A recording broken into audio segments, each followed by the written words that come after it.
Good morning, students. All of you, how are you? Now I discuss about MPSW Female Second Year Paper 2 Child Health Nursing Unit 2 Apgar score. Apgar score అంటే శిశువు పుట్టిన 1 నుండి 5 నిమిషాల్లో పరిస్థితిని మదింపు కట్టుటకు, కృత్రిమ శ్వాసను ఇచ్చుట అవసరమును నిర్ణయించుటకు మరియు ప్రాణాలను రక్షించుటకు మద్దతు అవసరాన్ని గుర్తించడానికి 5 ప్రమాణాలను అంటే ఏంటి?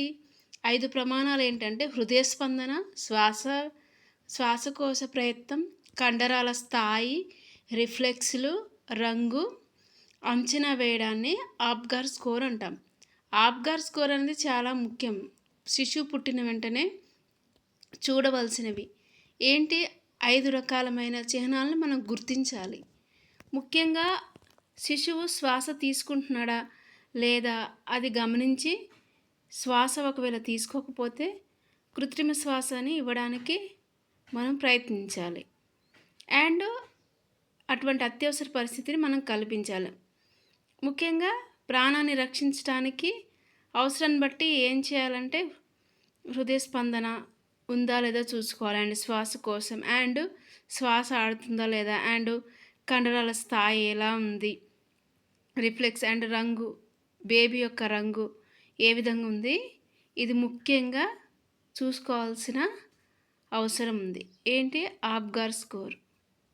This is the Apgar score, very important and gun shot question. Okay. తర్వాత ప్రతిచర్య. ప్రతిచర్య అనగానేమి? ప్రతిచర్య అనగా కండరాల స్పందన. ఇది ఉద్దీపనకు ప్రతిస్పందనగా స్వయంచాలకంగా జరుగుతుంది. కొన్ని కదలికలు నిర్దిష్ట కండరాల ప్రతిస్పందనలను ఉత్పత్తి చేస్తాయి అన్నట్టు. ఇప్పుడు ప్రతిచర్య అంటే కండరాల స్పందన అండ్ దానికి అనుగుణంగా స్పందిస్తుందా లేదా అనేది ఇది యొక్క ప్రతిచర్య అంటాం. తర్వాత టీకాల ద్వారా నివారించగల వ్యాధులు. పుట్టిన బేబీకి వెంటనే వ్యాక్సిన్స్ ఇవ్వాలి కదా, దాని గురించి. ఎందుకు అసలు టీకాలు? ఎందుకంటే ఇమ్యూనిటీ పవర్ని పెంచడానికి అండ్ వ్యాధుల నుండి తప్పించడానికి. రోగనిరోధకత ఏ దేశంలో అయినా ఆరోగ్య గణాంకాలను మెరుగుపరచడంలో ప్రభావం చూపుతుంది. ఏంటంటే 14 హానికరమైన వ్యాధుల నుండి శిశువుల్ని, పిల్లల్ని మరియు యుక్త వయస్కుల్ని నివారించడానికి ఈ టీకాలు అంటే ఈ వ్యాక్సిన్స్ అనేవి ఇంపార్టెంట్ రోల్ని ప్లే చేస్తుంది, ఒక కీలక పాత్రను పోషిస్తుంది ఇమ్యూనిటీ పవర్ని ఇవ్వడానికి. ఒకవేళ ఏమైనా డిసీజ్ వచ్చినా దాన్ని అటాక్ అవ్వడానికి ఎలాంటి మొత్తం 14 టైప్స్ ఆఫ్ హార్మ్ఫుల్ డిసీజ్ని బయటపడడానికి, హానికర వ్యాధుల నుండి బయటపడడానికి పిల్లలకి ఆ యొక్క టీకాలను అందించడం జరుగుతుంది. ఓకే. ఏంటి మరి టీకాల ద్వారా నివారించగల వ్యాధులేంటి? మీకు తెలిసే ఉంటుంది కదా. కొన్ని టీకాలు ఏంటేంటి? క్షయవ్యాధి కానీ, పోలియో కానీ, హెపటైటిస్ కానీ, ఇవన్నీ కదా. ఏంటి చూద్దాం. పోలియో, ధనుర్వాతం అంటే pertussis, flu, hepatitis B, hepatitis A, rubella, తట్టు, కోరింత దగ్గు, గౌద బిళ్ళలు, డిప్తీరియా. ఓకే. ఇవన్నీ వ్యాక్సిన్స్. డిపిటి అంటాం. DPT, diphtheria, pertussis. Okay. Tetanus అనేది. ఓకే. ఇవన్నీ కూడా వ్యాక్సిన్స్. పోలియో వ్యాక్సిన్ ఇస్తాం కదా, టెటానస్, ధనుర్వాతం, flu, hepatitis B, hepatitis A, rubella, తట్టు అంటే అమ్మవారు అంటారు కదా, అలాంటి డిసీజెస్, కాఫ్, ఇది కోరింత దగ్గు, గౌద బిళ్ళలు అవుతాయి, అండ్ వీటన్నిటి నుండి రక్షించడానికి vaccines. Okay. Haemophilus influenza B and ఆటలమ్మ, న్యూమోకోకల్ వ్యాధి. ఆటలమ్మ అనేది శరీరం మీద బొబ్బలుగా ఉంటుంది కదా, అది ఆటలమ్మ అంటాం. అండ్ న్యూమోకోకల్ వ్యాధి అంటే శ్వాసకోశ వ్యాధి. నిమోనియా లాంటిది. అండ్ రోటా వైరస్ అంటే మోషన్స్, డెంగ్యూ లాంటిది రోటా వైరస్ అనేది. వీటన్నిటిని తప్పించడానికి ఈ యొక్క వ్యాక్సిన్స్ని అందించడం జరుగుతుంది. ఓకే. తర్వాత ప్రతిచర్య రకాలు. ఇంతకుముందు మీకు చెప్పాను కదా, ప్రతిచర్య రకాలు అంటే rooting reflex, sucking, gag reflex, మింగడం రిఫ్లెక్స్. రూటింగ్ అంటే మనం శిశువు యొక్క బుగ్గను తడిమినప్పుడు ఎర్రగా అవుతుంది అండ్ దాన్ని రూటింగ్ అంటాం. సకింగ్ అంటే బేబీ ఫీడింగ్ తాగేటప్పుడు సకింగ్ సౌండ్ వస్తుంది కదా, చీకుతారు కదా, అది సకింగ్ అనేది. ఇవన్నీ కూడా అవి. మింగడం, స్వాలింగ్, పాలు తాగేటప్పుడు మింగేటప్పుడు సౌండ్ వస్తుంది. అండ్ గ్యాగ్ రిఫ్లెక్స్ అంటే గొంతులో కొన్ని తేడాలు చూడడం. ఇవన్నీ ఏంటి? Rooting reflex, sucking reflex, gag reflex, swallowing reflex. ఇవన్నీ ప్రతిచర్యలోని రకాలు. ఇంకేంటి? ఇంకొన్ని రకాలేంటి? Palmar grasp reflex, plantar grasp reflex, Babinski reflex, Moro reflex, step లేదా dance reflex, tonic neck reflex. Step లేదా డ్యాన్స్ రిఫ్లెక్స్ అనేది ఎప్పుడు చూస్తామంటే శిశువు యొక్క అరిపాదాలను తాకినప్పుడు అలాంటిది మనం చూడొచ్చు. ఓకే. ఇవన్నీ కూడా రిఫ్లెక్సెస్. తర్వాత ఫోటోథెరపీ. ఫోటోథెరపీ అనగానేమి? శిశువులకు ప్రధాన చికిత్స కాంతి చికిత్స. శిశువుల చర్మంపై తీవ్రమైన ఫ్లోరోసెంట్ కాంతిని ఉపయోగించడం. నీలిరంగు శ్రేణిలోని కాంతి ఫోటో ఆక్సిడేషన్ ప్రక్రియ ద్వారా బిలిరుబిన్ను కుళ్ళిపోయేలా చేస్తుంది. బిలిరుబిన్ స్థాయి పెరుగుదలను తగ్గించడానికి ఇది ప్రభావవంతంగా ఉంటుంది. చికిత్స సమయంలో శిశువు తప్పనిసరిగా బట్టలు లేకుండా ఉండాలి మరియు కార్నియా యొక్క ఎక్స్కోరియేషన్ను నివారించడానికి కళ్ళకు అపారదర్శక మాస్క్తో రక్షణ కల్పించాలి.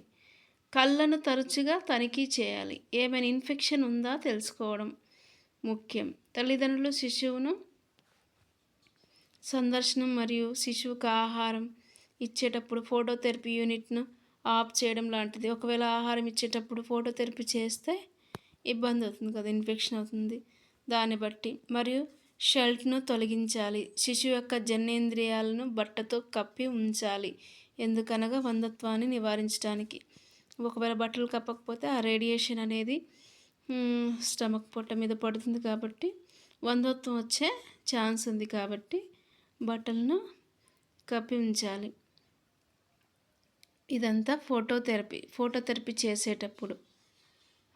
ఇది కాంతిని ఉపయోగించడం అంటే మీకు అర్థమైందా? రేడియేషన్, వేడిని ఉపయోగించడం అన్నట్టు. నీలిరంగు శ్రేణిలోని కాంతి ఫోటో ఆక్సిడేషన్ ప్రక్రియ ద్వారా ఇది బిలిరుబిన్ కుళ్ళిపోయేలా చేస్తుంది. ఒకవేళ బిలిరుబిన్ అనేది ఉంటే దాన్ని కుళ్ళిపోయేలా చేస్తుంది. అండ్ బిలిరుబిన్ స్థాయి పెరుగుదలను తగ్గించేదానికి, అలాంటి వ్యాధిని, బిలిరుబిన్ అనే వ్యాధిని తగ్గించడానికి ఈ ఫోటోథెరపీ అనేది ఎంతో బాగా పనిచేస్తుంది. ఓకే. ఆ సమయంలో ఏం చేయాలి? శిశువుల యొక్క బట్టలను కంపల్సరీగా తీసివేయాలి. ఓకే. అండ్ కార్నియా మరియు ఎక్స్కోరేషన్ను నివారించడానికి కళ్ళకి అలాంటి వ్యాధి కలగకుండా మాస్క్తో రక్షణ కల్పించాలి, ప్రొటెక్ట్ చేయాలి. కళ్ళను తరచుగా చెక్ చేస్తూ ఉండాలి, ఏదైనా ఇన్ఫెక్షన్ ఉందా లేదా అనేది. ఇదేంటి? ఫోటోథెరపీ చేసేటప్పుడు. ఓకే. ఖచ్చితంగా బట్ట కప్పి ఉంచాలి. తర్వాత ఏంటి? ఎక్స్చేంజ్ ట్రాన్స్ఫ్యూజన్ అంటే బిలిరుబిన్ ఎక్స్చేంజ్ ట్రాన్స్ఫ్యూజన్తో రక్తం నుండి అత్యంత వేగంగా తొలగించవచ్చు. ఈ ఎక్స్చేంజ్ ట్రాన్స్ఫ్యూజన్ ద్వారా మనం దేన్ని తొలగించవచ్చు? బిలిరుబిన్ని. ఎట్లా? రక్తం నుండి, అంటే బ్లడ్ నుండి ఎక్కువ వేగంగా తొలగించవచ్చు. దీనిని పరిపక్వం చెంది శిశువులలో హైపర్ బిలిరుబిన్ మేర్మియాతో 20 గ్రాములు mg/dl మరియు అకాల శిశువులలో బిలిరుబిన్ స్థాయిలో 10 నుండి 15 mg/dl అనేది ఉపయోగిస్తారు. ఎంతవరకు ఉపయోగిస్తారు? ఇది శిశువులు అంటే కొంత ఎదిగిన శిశువులలో హైపర్ బిలిరూబిన్-మేరిమియాతో 20 mg ఫర్ DL అండ్ అకాల శిశువులలో బిలిరూబిన్ స్థాయిలో 10 నుండి 15. ఇదంటే కొంచెం ఎదగని శిశువులలో 10 to 15 ఉంటుంది. కొంచెం ఎదిగిన శిశువులలో 20 కంటే ఎక్కువ ఉంటుంది. mg per DL exchange transfusion అనేది. మరి నివారణ ఏంటి? ఫెనోబార్బిటాల్ను గర్భధారణ సమయంలో నియోనేటల్ పసరికలను నివారించటకు గాను ఉపయోగిస్తారు. పసరికలు అంటే మీకు అర్థమవుతుందా? అది జాండీస్ అంటే కామెర్లను నివారించడానికి. వెంటనే మనం బిడ్డ పుట్టిన తర్వాత 2 రోజులకి కామెర్లు అయ్యాయని వింటాం కదా, అది దాన్ని నివారించడానికి ఏం చేయాలి? ఫెనోబార్బిటాల్ని గర్భధారణ సమయంలో ఉపయోగించాలి. Okay, this is the phototherapy. Phototherapy అంటే ఓవరాల్గా అర్థమైంది కదా. ఫోటోథెరపీ అనేది కాంతిని ఉపయోగించి బిలిరూబిన్ని ట్రీట్మెంట్ చేస్తారు. దాని స్థాయిని తగ్గిస్తారు అన్నట్టు ఫోటోథెరపీ ద్వారా ఖచ్చితంగా కళ్ళను జాగ్రత్తగా చూడాలి, చెక్ చేస్తుండాలి. ఒకవేళ ఇన్ఫెక్షన్ ఏమైనా వస్తుందా అని, అంటే మాస్క్ రక్షణ కల్పించాలి. ముఖ్యంగా శిశువుకి ఆహారం పాలు పట్టేటప్పుడు మాత్రం ఆ థెరపీ తీసినప్పుడు పట్టించాలి. ఓకే, శిశువు యొక్క అక్కడ జనేంద్రియాల దగ్గర మాత్రం కొంచెం అక్కడి వరకు బట్ట కప్పు ఉంచాలి, లేకపోతే వంధత్వానికి దారి తీసే అవకాశం ఉంటుంది. ఇది ఫోటోథెరపీ. తర్వాత పుట్టుకతో వచ్చే అవాంతరాలను పేర్కొను. అసలు పుట్టుకతో వచ్చే అవాంతరాలు ఏంటి? ఇందాక చెప్పా కదా, ఎక్కువగా జాండీస్ వస్తాయి కదా. ఏంటో చూద్దాం. అప్పుడే పుట్టిన శిశువులలో పుట్టుకతోనే శరీరంలోని అవయవాల్లో లోపములు ఏర్పట్టుకు పుట్టుకతో వచ్చు అవాంతరాలు కాంజగ్నేటియల్ అబ్నార్మాలిటీస్ అంటారు వాటిని. ఏంటి? ఆ పుట్టుకతో వచ్చు అవాంతరాల వలన దేహధర్మ శాస్త్రంలో తేడాలు ఏర్పడతాయి. ఏం తేడాలు ఏర్పడతాయి? వివిధ రకాల శరీర ధర్మ శాస్త్రాల్లోని అవాంతరాలు ఏంటంటే, ఒకటి శ్వాసకోశ వ్యవస్థకి అసాధారణ, అంటే రెస్పిరేటరీ ట్రాక్కి అసాధారణంగా వస్తుంది. అబ్నార్మాలిటీ ఆఫ్ రెస్పిరేటరీ ట్రాక్ ఏంటి? అట్రేసియా, చీలిక పెదవి, చీలిక అంగిలి అంటే నాలుక చీరడం, అలా చీలికలాగా ఉండడం, పెదవులు చీలికలాగా ఉండడం. అట్రేసియా, చీలిక పెదవి అంటే పుట్టుకతో వచ్చే ఎట్లెక్ట్రాసిస్ అంటే ఊపిరితిత్తుల కణజాలం కుప్పకూలడం అన్నట్టు, ఊపిరితిత్తులు పనిచేయకపోవడం. ఎటెలెస్ట్రాక్టిస్ పుట్టుకతో వచ్చే స్వరపేటిక స్టిడార్. ఇవి శ్వాసకోశకు సంబంధించిన అసాధారణతలు, రెస్పిరేటరీ ఆఫ్ అబ్నార్మాలిటీస్. ఓకే, కొంతమందికి కామెర్లు కూడా అటాక్ అవుతాయి. తర్వాత పేగు వ్యవస్థ అంటే డైజెషన్ సిస్టమ్. ట్రాకియా, ఎసోఫేగియల్ ఫిస్టులా, ఇంకా ఓరిఫెరెంజియల్ అట్రేసియా, మెగాకోలాన్, అనోరెక్టల్ వైకల్యాలు, బొడ్డు హెర్నియా, డయాఫ్రాగ్మాటిక్ హెర్నియా అనేది ఏంటంటే వాపులాగా రావడం బొడ్డు దగ్గర. ఓకే, అనోరెక్టల్ వైకల్యాలు అంటే ఆనస్ దగ్గర మూసుకొని పోవడం. Okay, megacolon, oropharyngeal atresia, trachea, oesophageal fistula, అక్కడ ఇది ఈసోఫేగస్ దగ్గర ఫిస్టులాగా ఏర్పడడం అన్నట్టు. ఓకే, ఏమైనా పాలు త్రాగినా కానీ దాన్ని తీసుకోలేకపోవడం, మూసుకొని పోవడం అన్నట్టు. పేగు వ్యవస్థ అసాధారణలు అనేవి అవి డైజెషన్ అవ్వకపోవడం అన్నట్టు, స్వెల్లింగ్ రావడం. ఓకే, ఆ ఏరియా మొత్తం. పుట్టుకతో వచ్చే గుండె జబ్బులు అసాధారణలు ఏంటి? బై బర్త్ వచ్చేవి ఏంటి? ఎలాంటివి వస్తాయి? Heart diseases by birth, ventricular septal defect VST, ventricular septal defect, ఇంకా కర్ణిక సెప్టల్ లోపం, ఇంకా పేటెంట్ డక్టస్ ఆర్టిరియోసస్, పల్మోనిక్ సిస్టోసిస్. కొంతమందికి పుట్టిన పిల్లల్లో హార్ట్కి హోల్ ఉంటుంది, ఒకవేళ వాల్వ్ సరిగా ఉండదు, మూసుకుపోవడం లాంటిది జరుగుతుంది. అవి అన్నట్టు కొంతమందికి చిన్నపిల్లల్లో పుట్టుకతో వచ్చినప్పుడు 3 monthsలో ఆ హోల్ ఊడిపోవడం జరుగుతుంది. ఒకవేళ 6 monthsకి ఊడిపోవడం జరుగుతుంది. లేకపోతే తర్వాత దాని స్టెప్ని బట్టి తర్వాత సర్జరీ లాంటివి చేసి సెట్ చేయడం జరుగుతుంది. తర్వాత ఇంకా అసాధారణత ఏంటి? పుట్టుకతో వచ్చేవి కేంద్ర నాడీ వ్యవస్థ, న్యూరల్ సిస్టమ్ అన్నట్టు. కేంద్ర నాడీ వ్యవస్థ అసాధారణతలు అంటే హైడ్రోసెఫాలస్, యానెన్సెఫాలీ. ఏంటి? ఒకటి hydrocephalus, anencephaly, spina bifida occulta and spina bifida cystica, macrocephaly. ఇవన్నీ కొత్తగా ఉన్నాయి కదా నర్వస్ సిస్టమ్ అసాధారణతలు. ఏంటి? Hydrocephalus, anencephaly, spina bifida occulta, spina bifida cystica, macro. Micro. తర్వాత మూత్ర వ్యవస్థ అసాధారణతలు. మరి మూత్ర వ్యవస్థలో అసాధారణతలు ఏమొస్తాయి?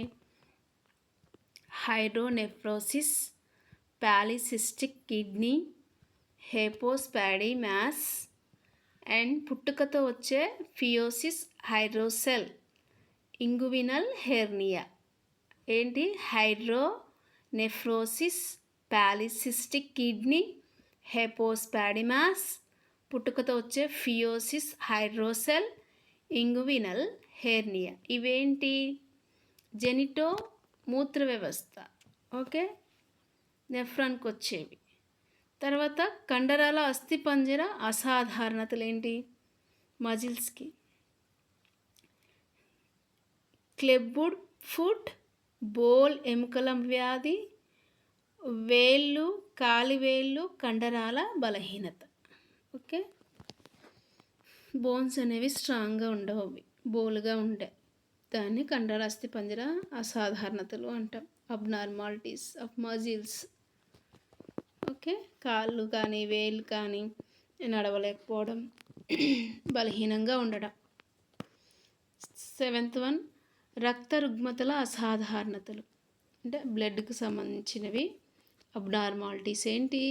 హిమోఫీలియా, హిమోలిటిక్ రక్తహీనత అంటే ఎనీమియా లాంటిది ఉండడం, రక్తం గడ్డకట్టకపోవడం లాంటిది.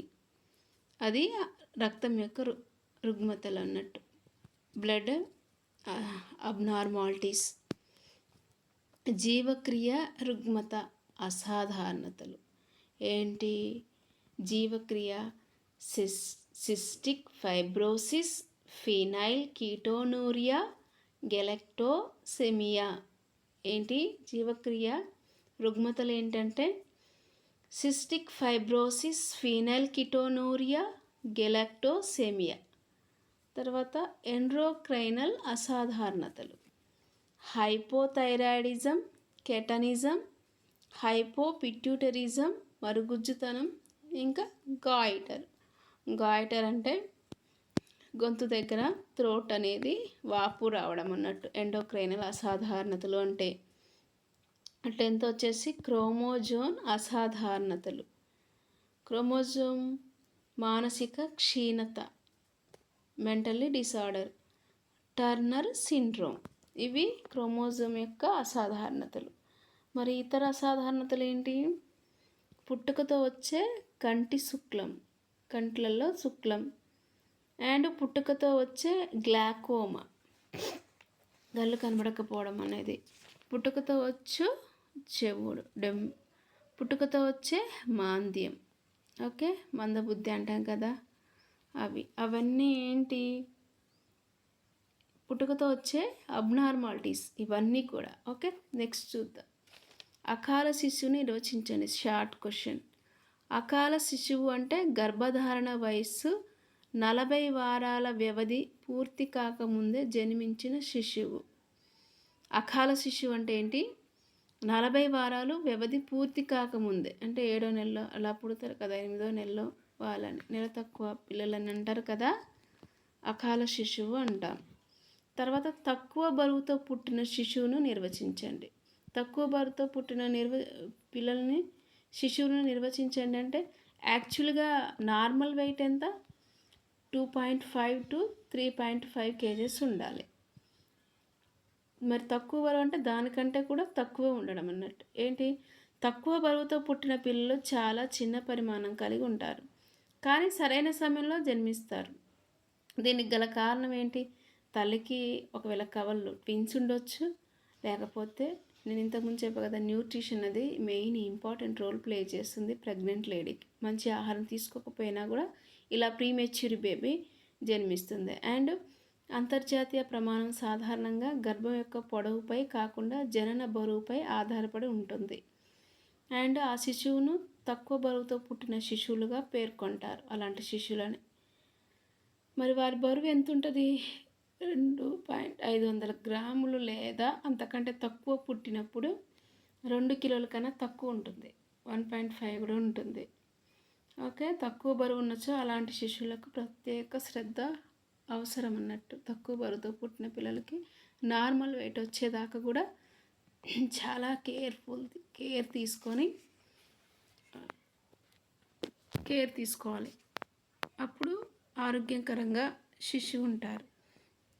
పోస్ట్ మెచ్యూరిటీని నిర్వచించండి. This is the short answer.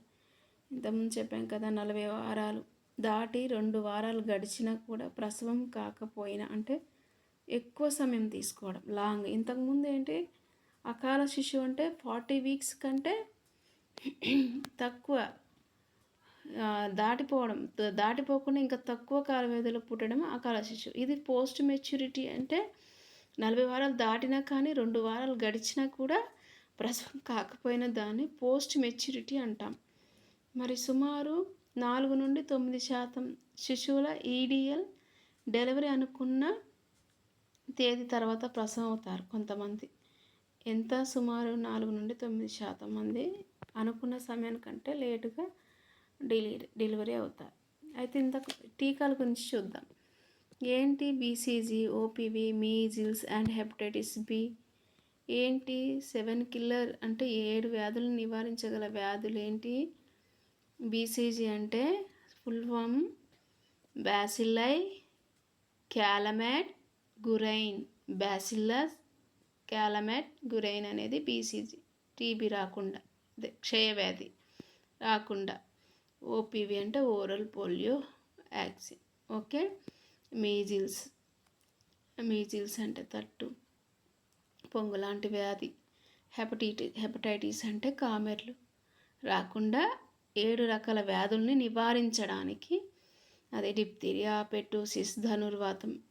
DPT అంటే డిప్తీరియా, పెట్టూసిస్, టెటానస్, ధనుర్వాతం. టీ అంటే టెటానస్, ధనుర్వాతం. అండ్ తట్టు, పోలియో, మలైటిస్ మరియు హెపటైటిస్ బి.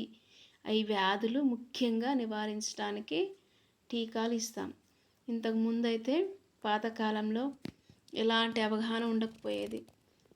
ఇండ్లలో డెలివరీ అయ్యేవాళ్ళు, వారికి వ్యాక్సిన్ ఇవ్వడం లాంటిది తెలియకపోయేది. అందుకే ఖచ్చితంగా సురక్షితమైన కాన్పు హాస్పిటల్లో జరగడం అత్యవసరమైంది. ముఖ్యంగా వీళ్ళకి వ్యాక్సిన్స్ అనేవి చాలా ఇంపార్టెంట్. ఇంతకుముందు డిప్తీరియా, పెట్టోసిస్, తట్టు లాంటివి, ఆటలమ్మ, ఇలాంటి కామెర్లు, ఇలాంటి వ్యాధులకి వ్యాక్సిన్స్ లేవు కాబట్టి శిశు మరణాల రేటు చాలా ఉండేది. అందుకే అలా శిశు మరణాల రేటుని నివారించడానికి ఈ టీకాలని ప్రభుత్వం తీసుకొని వచ్చింది. ఇతర వ్యాధులను నివారించగల టీకాలు ఏంటి? గవద బిళ్ళలు, రుబెల్లా, హిమోఫోలిస్, ఇన్ఫ్లుయెంజా, టైఫాయిడ్, కలరా, రేబీస్. ఇలాంటి వ్యాధులను నివారించడానికి కూడా వ్యాక్సిన్స్ ఉన్నాయి. ఇవన్నీ ఏదో ఒక డిసీజ్ అటాక్ అవ్వడం చిన్నపిల్లలు మరణించడం లాంటిది ఎంతో జరిగేది పాతకాలంలో. ఓకే, WHO ప్రకారం ఇవన్నీ వ్యాక్సిన్స్ అన్నీ అమల్లోకి వచ్చి ఇప్పుడు ఈ పిల్లలకి వ్యాక్సిన్స్ ఇవ్వడం ఎంతో అవశ్యమైంది. లేకపోతే శిశు మరణాల రేటు ఎంతో ఉండేది. అందుకే కొంత శిశు మరణాల రేటు పడిపోయింది ఇప్పుడు వీటి వలన. ముఖ్యంగా టీకాలు ఇది వ్యాక్సిన్స్ వేయించేటప్పుడు చిన్నపిల్లలు బాగా ఏడుస్తారు, మేము తట్టుకోలేమని అనుకుంటారు. కానీ వాళ్ళ ఫ్యూచర్ బాగుండాలంటే ఖచ్చితంగా వాళ్ళకి వ్యాక్సిన్ వేయించాలి. వాళ్ళు బాధపడుతున్నారని వాళ్ళ ఫ్యూచర్ని మనము ఆగం చేయొద్దు కదా. అందుకని ఖచ్చితంగా నేను ఎందుకంటే చాలామందిని చూసా, వ్యాక్సిన్స్ వేసేటప్పుడు పిల్లలు బాగా ఏడుస్తారని వాళ్ళది చూసి తట్టుకోలేరు. అలా వ్యాక్సిన్స్ వేయించకుండా వారి జీవితాన్ని నాశనం చేస్తారు. అలాంటిది చేయకుండా ఖచ్చితంగా వాళ్ళు ఏడ్చినా కానీ వాళ్ళకి ఫీవర్ వచ్చినా కానీ ఆ వ్యాక్సిన్స్ వేయడం అనేది మస్ట్ అండ్ షుడ్. ఓకే, తర్వాత టీకాలు రకాలు చూద్దాం. టీకాలు ఏంటి ఎట్లుంటాయంటే లైవ్ అటెన్యూటెడ్ టీకాలు. లైవ్ అంటే బ్రతికున్న అటెన్యూటెడ్ టీకాలు అన్నట్టు. ఏంటంటే బ్యాక్టీరియల్, BGY, టైఫాయిడ్, ప్లేగ్, ఇవేంటి లైవ్ అటెన్యూటెడ్ టీకాలు అన్నట్టు. వైరల్, ఓరల్ పోలియో, తట్టు, గౌదబిళ్ళలు, రుబెల్లా. ఇవేంటి లైవ్ అటెన్యూటెడ్ టీకాలు ఏంటి అంటే బ్యాక్టీరియల్, BGY, టైఫాయిడ్, ప్లేగ్.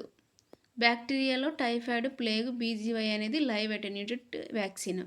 మరి వైరల్లో ఏంటంటే ఓరల్ పోలియో, తట్టు, గౌదబిళ్ళలు, రుబెల్లా అనేవి లైవ్ అటెన్యూటెడ్ టీకా వైరల్లో. మరి తర్వాత క్రిమి రహితం చేయబడిన టీకాలు ఏంటి? Bacterial, పెర్టూసిస్, typhoid, cholera, plague. ఈ బ్యాక్టీరియా టైప్లో ఏంటి క్రిమిరహితం చేయబడినవి అంటే క్రిములు లేకుండా ఉండడానికి. రహితం అంటే లేకుండా. బ్యాక్టీరియాలో పెర్టూసిస్, టైఫాయిడ్, కలరా, ప్లేగు. వైరల్లో rabies, hepatitis B, influenza, Salk, polio. ఇవి వైరల్.